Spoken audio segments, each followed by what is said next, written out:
Alright, so I'm just going to comb it real quick before I get started with my cut. I'm just going to trim it, not taking too much off today. Just going to get the edges nice and then do a line up as well. So now I'll be editing, of course, the video.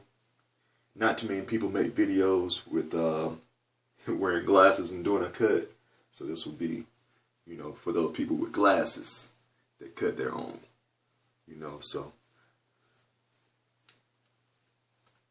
just gonna take my time and comb in the same direction that I cut, comb in the same direction that I brush.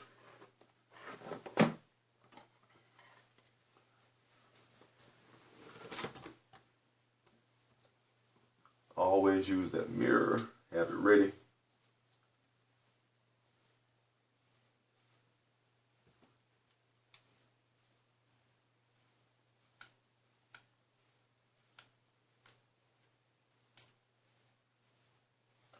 And the combing just make sure the hair all stands up so you get an even cut.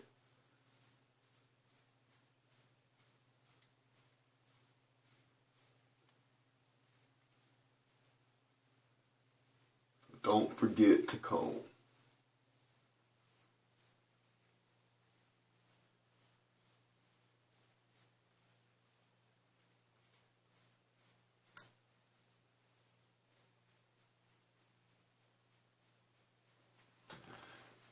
I also washed my hair last night, did a leave-in conditioner, you know, so using my Andes Master.